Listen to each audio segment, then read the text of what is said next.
You want to know the coolest thing that happened on my way here? So I was flying down the 15. Go. How fast? Speed limit though. 120. Self-incriminating. Say it to his face. Yeah, he saw it. Still within the statute of limitations. Still within the statute. I was going 120. And you're smoking a J.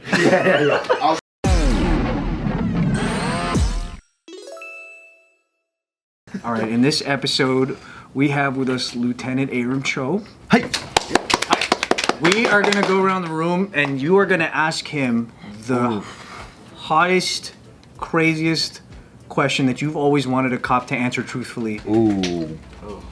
No more of these little baby curiosities. Okay. Ask the real. He says he's an open book. Let's put it to the test. You ever seen the movie End of Watch? That's it. Yes. Great movie. What a way to send it. I wanted to know that too. That was going to be my question. In the movie, there's a scene where they start throwing down. They just scrap with the guy he was trying to arrest. He takes off his belt, right? Yeah, has that ever happened to you? I've been asked. People are like, "Hey, take off your badge. You're nothing without your badge and gun." And I was young. I started the job when I was 23 years old. Yeah. So yeah, I got baited into it. And you threw down with a guy? I cannot say.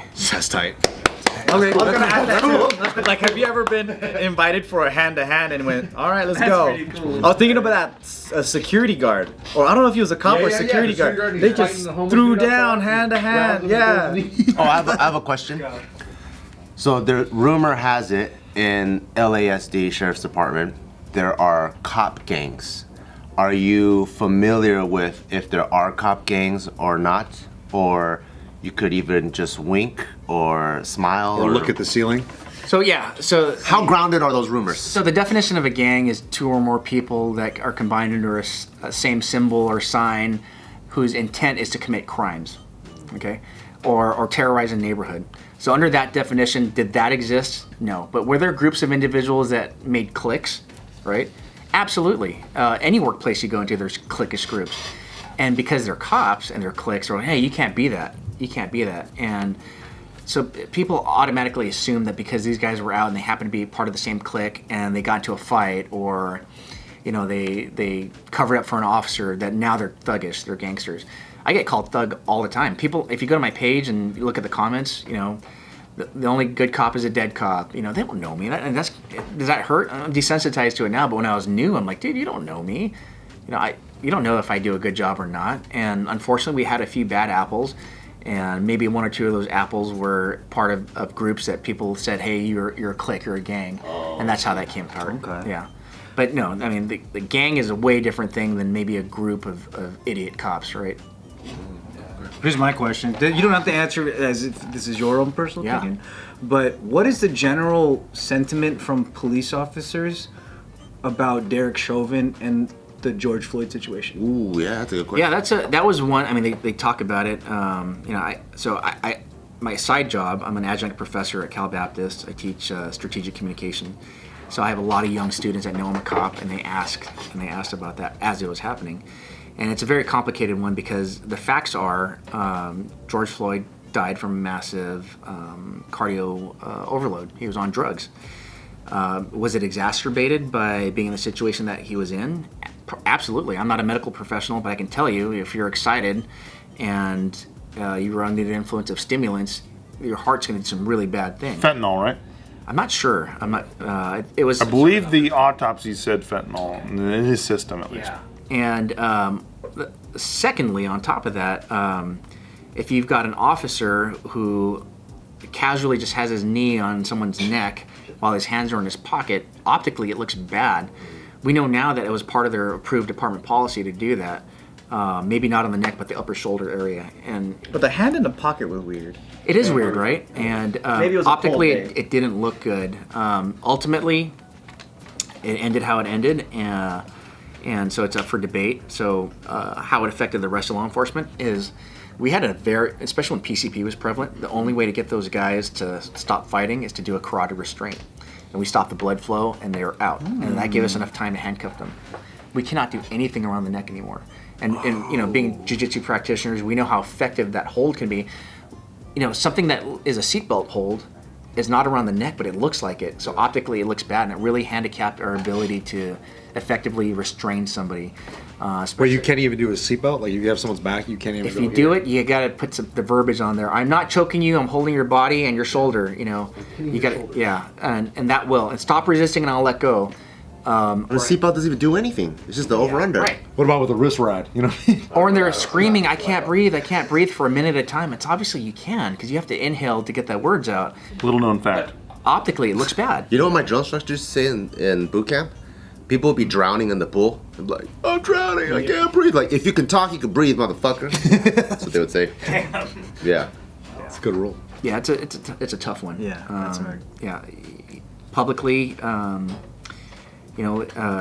people that don't know, not everybody's a medical examiner, not everybody's a physician, not everybody's a police officer. So optically, it looks bad, and public perception is a giant component of this job. Yeah. So For El Monte, what race commits the most crime? And You can just point in here, too. So crime does not discriminate, right? Every my father-in-law was in prison, my dad was in jail, and they're two different complete races. But when you look at statistics and you say El Monte, which is predominantly Hispanic, and when you have a majority of one race, they're going to appear, just pure number-wise, that they're going to commit the most crimes, right? Conversely, it makes our job really hard because we have something called RIPA in California. We have to racially identify anybody we stop. We have to document it, right? Yeah. Well, El Monte, you pull over a ton of Hispanics. Well, hold on, let me tell you. El Monte is 75. Let me tell you about El Monte. That's like Monterey Park and going, can't you find any white people? And it's like, no, there's like 3 white families. So it's kind of a hard question to answer. If you're asking specifically on numbers, it's going to be skewed towards whoever the greater demographic is. Is that true for most cities? Yeah, absolutely. Crime is perpetrated by the demographic. That's the 100%. But the majority of that demographic is going to appear to be committing the majority of the crimes. What about Silicon Valley? I have no clue. It's white guys. It's white guys. White collar crime. Probably India. Arcadia have like more Asians. Yeah, absolutely. Yeah, San Gabriel, Alhambra, Monterey Park.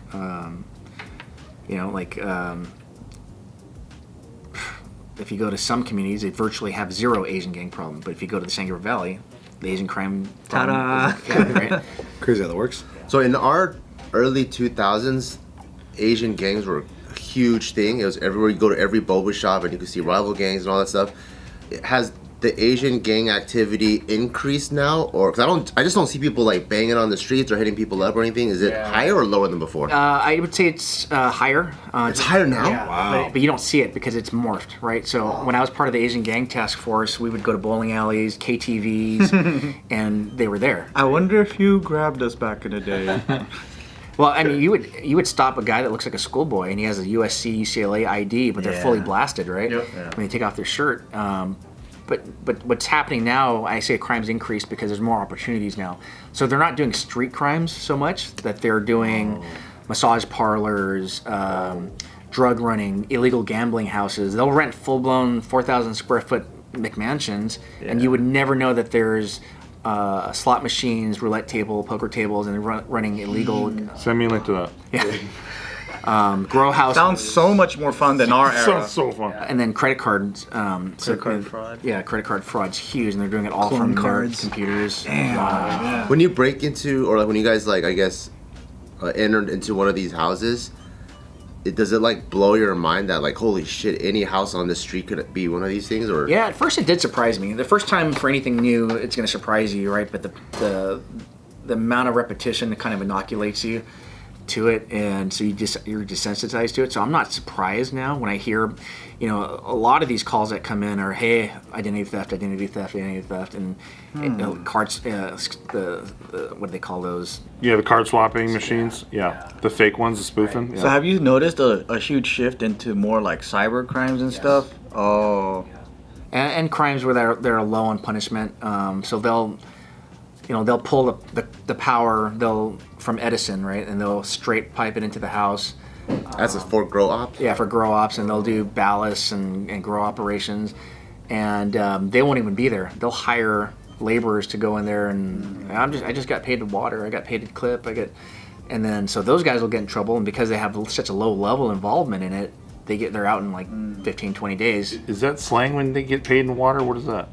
I'm sorry? You said they get paid in water? Oh, to water, literally, water. yeah, to literally I water. was like, what the fuck is that? Sick ass slang, bro. What up, guys? Thank you for watching us for so long. If you like what we do, please support our Patreon. Joe, tell them what we have to offer. So every week you get 2 videos. One never released director's cut, and another one 2 half for YouTube, Patreon only. Every freaking week you get that. And you get access to our Discord where you can come chat with us. And ask us questions that become episodes here, because we're gonna answer them and we're gonna take it seriously, and we wanna give you the responses that you want. So come stay connected with us, join our Patreon, click the description below for full details. Okay, my question, and you have to answer it. Yeah. I've answered every question so far. Yeah, it's killing it. I resent the finger pointing at you. You've done some dancing. You've done some dancing. Can you police brutality him? Please not. Speed traps. How legit are they? And how about speed ticket quotas? End of the month quotas. Is that real shit? So speed traps, I've been a victim of them. I've seen, I don't know. They're not set up by cops, first of all. The people that put signs, speed signs, are city engineers. They're not even the furthest thing from a cop. So I hate it when I'm driving 45 miles an hour and then you have a section that's 25 and then 45 again. Those are what people commonly refer to as speed traps. Oh. Right? I got hit in Irvine with one. Yeah. And as cops, and you see that, it's like, yeah, I'm going to stop them, right? Because if I have to abide by that, so should you. And a lot of times, what people don't know is the purpose of a citation is to educate. When a cop gives it to you, it's to educate. The punishment is dealt by the judge. We don't do any punishment. It feels like punishment because nobody wants to receive it. Yeah, it feels like a punishment. Yeah. But a lot of times, depending on your interaction, they'll stop you on something like that and go, hey, okay, I see you live down the street. You probably didn't know that the speed change is here. And instead of you going, you stopped me for no reason, I didn't speed. Okay, you're getting a ticket. That's what I say. Yeah, but good. Yeah, there's been several times where I get let go, and then they're just like, be careful. Yeah. Our purpose is we want to know if you got it or not. We want to know that if after we leave, if you're going to get it. And sometimes people that we feel that don't get it, they're going to get the ticket so that the judge can make sure they get it. You wanna know the coolest thing that happened on my way here? So I was flying down the 15. Go. How fast? Speed limit though. Like Speed limit. 120. Self-incriminating. Say it to his face. Yeah, he saw it. Still within the statute of limitations. Still within the statute. I was going 120. And then And you're smoking a J. Yeah. I was Drinking, smoking. And when I'm driving Gambling. fast, I'm searching for cop cars everywhere, right? Because I'm like, I don't know what they're gonna do. Yeah, because you got that radar detector. Yeah. Get the police scanner. They're not gonna give me a good time. I forgot that Nevada Highway Patrol also has F-150s. So as I'm going, there's a silver one right there, and I'm like, oh fuck. What he does is gets in front of me and then turns his lights on, and I was like, fuck, is that him slowing me down so he can get behind me? So I was like, oh fuck, so I break down to 65. You ditch all your Del Taco litter out the window. So I started going, and I'm like, he's gonna pull me over for sure. And then he did it. And I think that was just him telling me, Slow down, boy. this was like, yeah, it was like 5, 6 a.m. in the Highway morning. Patrol, state troopers, they're like automatic. Yeah, I think he was just like letting me know, like, slow the fuck down. And then I'm like, dude, He thought you had a nice truck. I was driving my wife's car. Oh, never mind. I was like, dude, that My was theory's out the What window. about speed ticket quotas? End of the month quotas. So quotas are illegal. So Yeah, I know they're illegal, but I don't know. So like, you know, I can tell you how many. I don't write tickets. Even as a patrol officer, I only did it if I needed to. Most of the time, 95% of the time, if I pull somebody over and they have a good attitude, I'm letting them go. It's a pain in the. I don't want to go to saw court that on my day post, off. yeah. I don't want to go to court, Yeah. especially as far as I live. I don't want to drive in just for On 1 your hour. day off, you yeah. gotta go, yeah. And so most cops feel the same way, unless you're a state trooper or. So that's why most of my tickets have been highway patrol. Yeah. Makes And that's their day. job. That's their primary function, right? Is traffic. Is traffic. okay. They do great traffic accident investigations and vehicle code. Yeah, we want to. okay. We want to do crime. We want to catch the bad guys, right? So Yeah, but those guys, are they doing the quotas thing at the end of the month? Like they have to get a certain The highway? threshold? Oh yeah, the highway patrol guys, are they? No? and legitimately, no. They're just really like. They live for that. How come I always get a ticket on like the 28th? And they're always fucking hiding in the bushes and shit. They're good. That's like just like us, like me. If I'm not a highway patrol guy, I'm a street cop, or I was a street cop. Yeah. I mean, we lived for the foot chase or the pursuit, right? Or getting we live for that stuff. To live an action movie. And people that go to CHP, you know, they're one of the few live-in academies. They're like a boot camp, right? You live there, you go up to Sacramento, you live in the academy, and they brainwash you, right? You love traffic. You will memorize every vehicle code. Tinted windows, bad, you know, and they write other cops tickets as a result, you know. So it's just ingrained in them. It's not a quota thing. Defund Highway Patrol. Defund Highway Patrol. We start saying that. But their need. I mean, if they weren't an entity and people were doing whatever they wanted, I mean, you'd have a lot more deaths. I would be, And I'd have a lot more money. yeah. Just a few less patrol cars. That's all. So I know like not all departments are standardized. There's like it's like a company, right? Every different one has a different culture, leadership, whatever, right? I saw this one recently. I don't know if it was like the sheriff of Florida or whatever, but they're just like, "You come here, we're gonna shoot." yeah. Remember? Those guys are cool. Yeah, He had a white shirt. yeah, I think so. And then so I'm like, They always okay. got the criminal in the background handcuffed. Yeah. And some of them are just more like they don't play the rules of what the politicians want them to do, and they'll just go rogue. You see that mostly with sheriffs because they're elected, right? So they're politicians, or I believe that was in Florida. Yeah, it was Whereas the Florida. difference between a police officer, we're in a municipality, the sheriff is the chief is appointed, right? We have the same job, same powers, but the sheriff isn't elected; he's the head. So he can pander to his audience. So if you live in a conservative area where it's like, yeah, we want everybody, you're going to say that. Zero tolerance.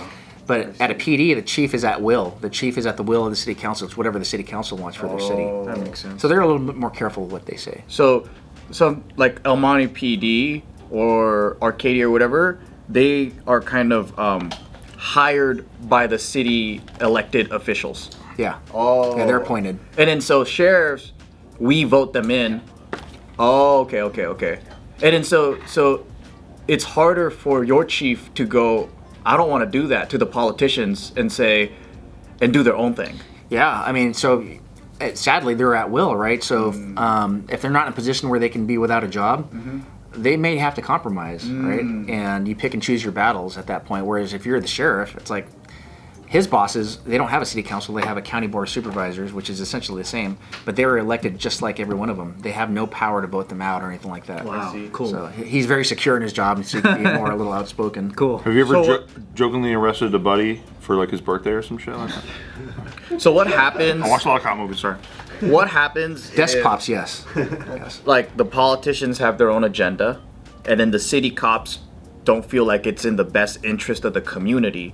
How does that kind of internal battle go down? Because if a sheriff can just be like, nah, forget this. All you guys, we're going to take care of the community first. It's not about quota and politics. It's about, whatever. Oh, that actually happened with the Riverside County Sheriff. Remember during COVID? Yeah. They were like shutting down all gyms, buildings, whatever. And then the sheriff came out and he's like, I'm not going to enforce that. Yeah, and I was going to actually answer it that way. That a great parallel to that is when cities said, "Hey, we're going to administratively cite businesses for staying open." We're like, we're not going to do that.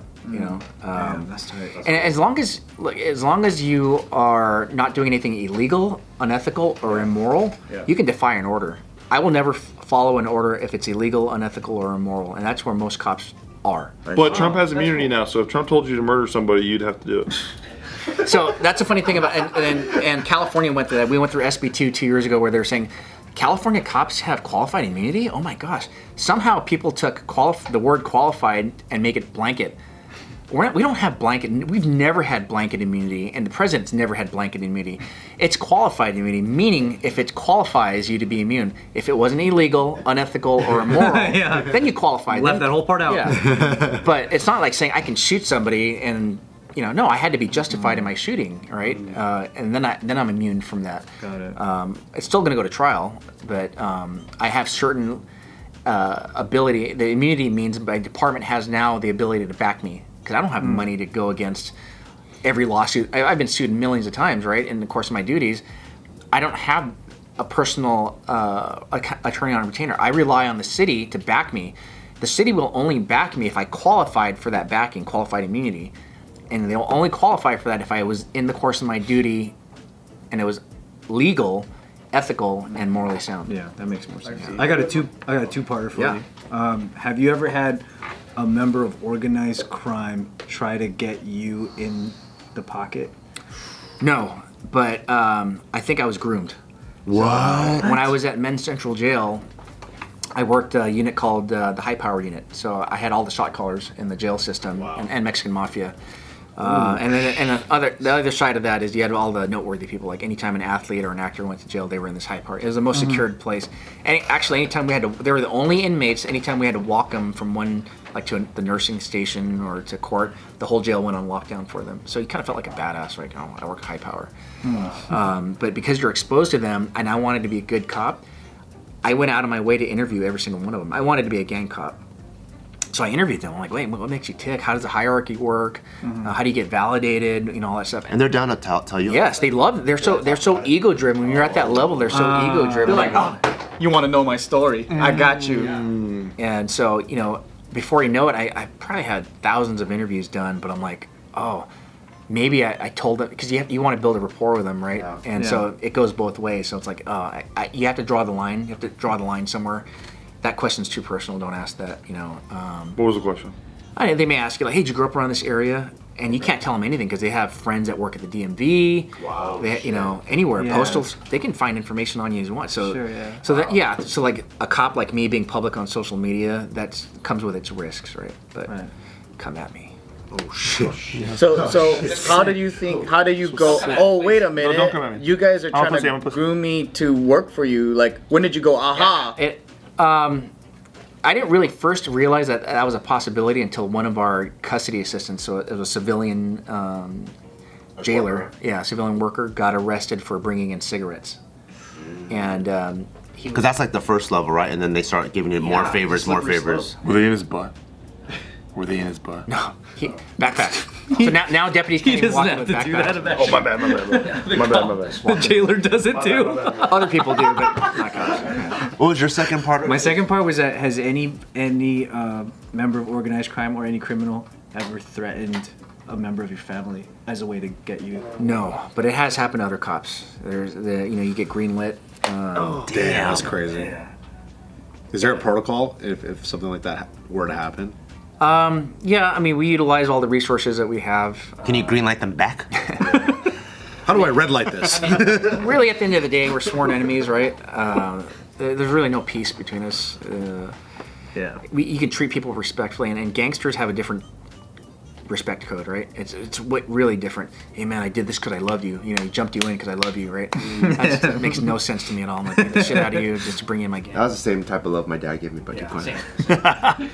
Maybe we were all gangsters. In our own way. Everybody's gangster in their own way. Yeah. I don't think I'm very gangster. What's that? I don't think I'm very gangster. You're a gangster. You're wearing a jersey. I'd pull you over. Black cat in jersey. But I don't know, man. I mean, you don't go into this if you can't be that naive going into the job thinking that you're never going to have that threat. Yeah. Right. That's why cops carry off duty. Right. That's why we're super paranoid. I made a post about 6 months ago where I talk about hypervigilance. It's a real thing. You can't turn it off because when your hypervigilance switch is on for 12 hours, it doesn't just turn off. Yeah. You can say it all you want. No, I'm not a cop when I'm off. You can. No, you're still. You're there subconsciously. You're there, and that's why when you're like at Disneyland with your family, and your wife's saying something to you, and she's like, "Did you listen to me?" It's like, no, I wasn't ignoring you. I was staring at something that you didn't pick up on. And I'm a dude, so I'm not listening anyways. Yeah, right. I was thinking, Just have that excuse. So I'm gonna use that. I was thinking about the Roman Empire. What was the thing you were gonna ask? Oh, have you ever been in a situation where it was like this is your crime scene or whatever, and then the movie scene happens where it's like, go get me a coffee, this is the FBI, and like someone. And then someone from different jurisdiction, we're taking this case. Yeah. Has that ever happened where like someone You from, bump heads with another. Yeah, you're like, whoa, these guys just came out. of Goddamn nowhere. feds. So I was in investigations for years, and I was not only a detective. I eventually became a detective sergeant and then a detective lieutenant, and that kind of interference usually doesn't happen at the scene. It happens at the management level, right? where you Like through a phone call or something. Yeah, it's like, hey, I need that. Well, no, we're still working. I need that now. Like, well, you can wait your turn. And there's egos, right? Feds, jurisdictionally size doesn't necessarily mean power, right? The feds have the entire nation. State cops have the entire state. City cops have the city. County cops have the county. But that jurisdiction size does not equate to power. It might equate to resources. So you have to think, well, the feds have this toy that I need. So, look, I'll give you a little bit of this if you give me a little bit of that. So you use leverage. We have officers on every federal task force you can think of, right? So feds inherently, in a requirement to be in the FBI, you had to have worked in a profession for 5 years. You have to have a degree. And they don't make the most street cops smart. So that's why a lot of these task forces use local cops. They put them on, they call them task force officers, TFOs, to supplement their lack of ability. Yeah. And so we complement each other more often than not, but there are those times where we butt heads. But it's never like in the movie, oh, the feds arrived. The feds never arrive. Right? They just call. So Die Hard's a bunch of bullshit. Well, that was a terrorist thing. So on terrorist ones, absolutely, the feds are going to roll, right? And they do have jurisdiction, and then I knew it was still accurate. Yeah. Die Hard is very accurate. any one of those stigmas have some truth based behind it. Would John McClane have been able to leave at the end of the movie? There's no fucking way they let him go. Back then, yeah, absolutely. They can do whatever they want in the 80s. Yeah, they're cowboys back then. Yippee-ki-yay. Because at the end of all movies, you know how like the cop turns against the cops and he goes rogue and he fucks everything up, and then at the end of the movie they're like, "See you later, buddy." Yeah, realistically, they're going to be talking internal affairs, Yeah, writing like Blue reports. Streak. Yeah, Blue Streak. Yeah, I'm a federale. He gets arrested at the end of the movie, right? In real life, he has to get arrested. It's about the Martin Lawrence movie. Oh, I've never seen it. Okay, but Die Hard is a good example. He doesn't go home for Christmas. No way, dude. No way. He's going to jail. He blew up the whole thing. He blew up the. There's no way. Nakatomi Plaza, Yokohama, Yokohama. Joe Jitsukawa Tower. Carl Winslow caught him. Yeah. Got his ass. Here's my last question. Yeah. Would if your kid ended up becoming a criminal in some way, what would you do? Where you knew that you were the only one who knew of his crimes. It's like you arrest him, or he goes down a path of like. And it can't be kill your wife because we know that's what you want. I can't think of anything because like the hardest part about being a criminal is that you have to desensitize yourself to the end user, the victim. You have to disassociate yourself. Oh yeah. You have to be a cold-hearted bastard. Like even like the answer that most people would suspect me to say would be like a non-violent crime, like a white-collar crime. But man, imagine taking everybody's life savings, a single mother's life savings, a retired person living off of a fixed income, wiping out their bank account. I took all your money. Yeah, that's evil. Yeah. And I don't know, man. But if I put it in Bitcoin and I'm gonna pay him back later. Yeah, I think the only one I would be okay with is like taking advantage of someone that gained their wealth in an unscrupulous way by taking advantage of Like robbing a drug dealer? like a Robin Hood type. Robin Hood, yeah. Take from the poor or rich to give to the poor. That's the only type I would be okay with. That's pretty cool. So what would you, like, let's say you caught your kid doing something, would you arrest him and then take him to home jail and deal with the Aram County way? 10-second body. Or will you take him to the official jail? I probably depending on what it is, right? Like what's that show right now? Your Honor. Yeah, Your Honor, right? It's crazy. Yeah, that's So the judge, his son does a hit and run and runs away from the situation, like leaves the kid that he hit to die. And the judge goes into that crossroads where he's like, I have the power to like fix this myself. Or cover it up. Or we go to the police station, he confesses. But it's his own kid? Yeah. It's his own kid, yeah. Yeah.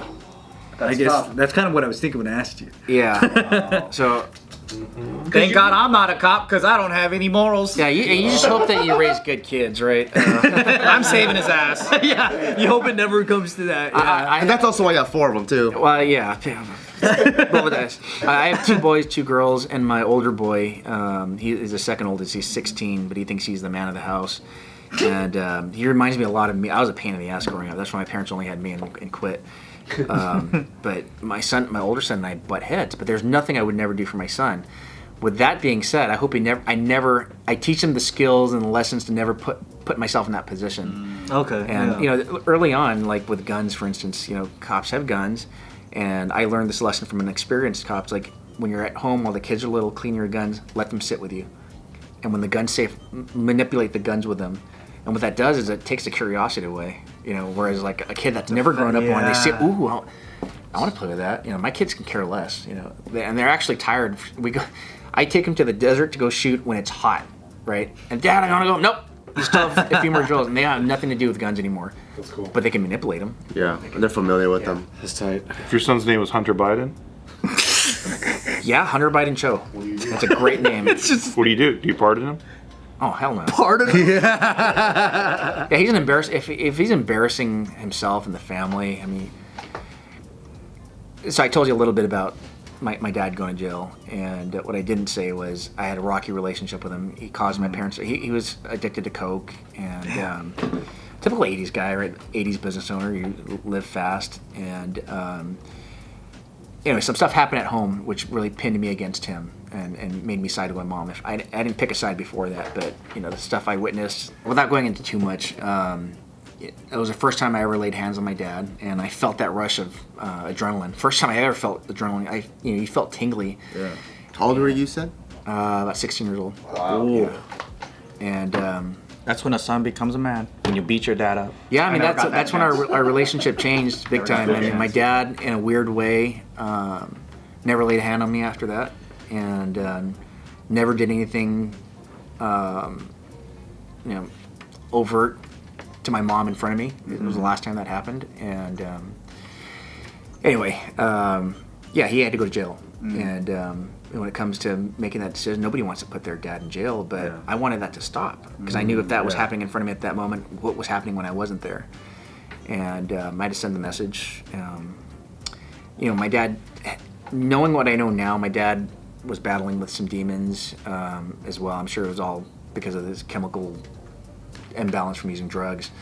He eventually took his own life because of it. Part of me feel guilty about that. Yeah, because at 16 you don't think about the therapeutic benefits of talking. At 16 you want to put fists to fists, and because you're emotional. You're an emotional creature at that moment. But now that I have kids of my own and I've seen a lot more life, it's like, man, I wish I would have taken him and try to fix things. And maybe he'd still be alive today. Because when I had kids, he became a changed man. He was a great grandfather, a great dad. My parents had split up when I was 18 at that point. But yet he was trying to rekindle things with my mom. And maybe that would have happened, maybe it didn't.